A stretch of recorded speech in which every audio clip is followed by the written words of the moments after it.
Hi. We all possess intelligence, and more or less, we know that we do possess intelligence.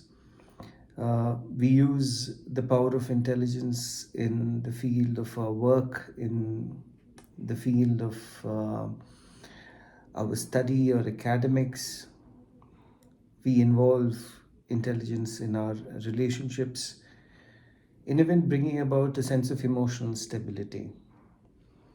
Now, where does intelligence, what role does intelligence play in a person who is meditative or seeks to learn meditation or seeks to practice meditation? It's important to understand that meditation can only happen when the mind is pretty calm, peaceful, and content. Now, calm, peaceful, and content are the three things we do not have, and that is why we meditate. So, one would ask, if I had all these three, then why would I even sit for meditation? It's not really like that. These three things are, of course, things that we want out of meditation, but we should remember that we practice meditation primarily to enhance our inner being, to enhance the ability of our inner being, our mind, to be able to stay stable, right? Stability is a kind of inner poise that we have. So, calmness, peace, all these things are things that you need to be able to develop that inner strength.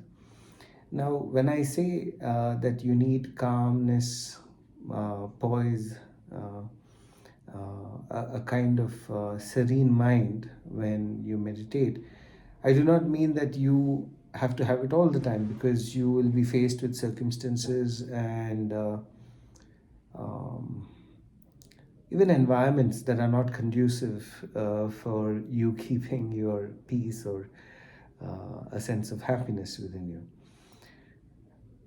But when you're in meditation, when you sit for meditation, it does not mean that all the things that you carried, the struggles that you carried throughout the day, have to be with you throughout. It doesn't need to be that way, and that is something you have to understand.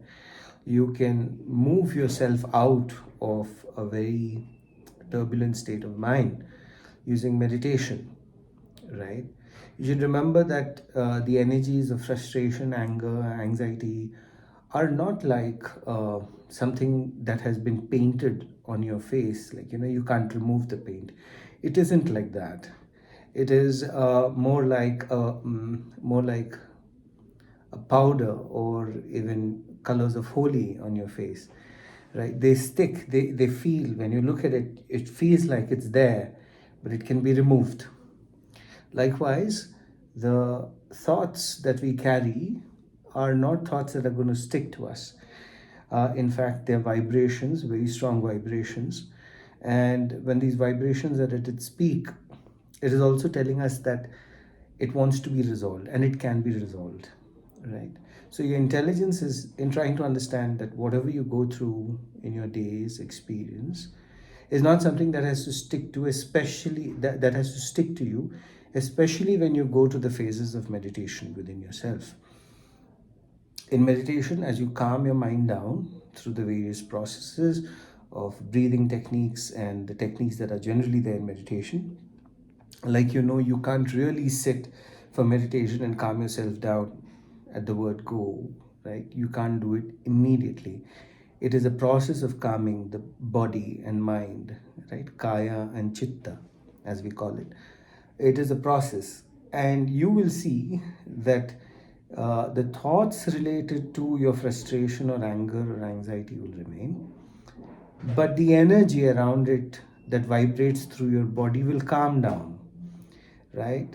That is why I said the thoughts are like the energy that builds in your system are like colors of powder or holy on your face. It can go with a wash, right? So the energies, the vibrations calm down, and that is primarily what's important for us to do. And your intelligence, right, is where is what is going to help you do that. When you sit for meditation with the thoughts that you have or the troubles that you're having, you've got to use your intelligence to make yourself understand what is the best possible thought outcome in that situation. Suppose if I had an argument, suppose if I had an anger outburst, right? Uh, in my meditation, when my interaction is not there with the world, I can sit with myself and see where the problem is. So if I'm frustrated, I can at least come to think of reasons why I need not be frustrated, right? Why I can see where there have been some lack in my efforts, which I need to improve, etc. These are thoughts that you talk to yourself, and this is where intelligence comes to play.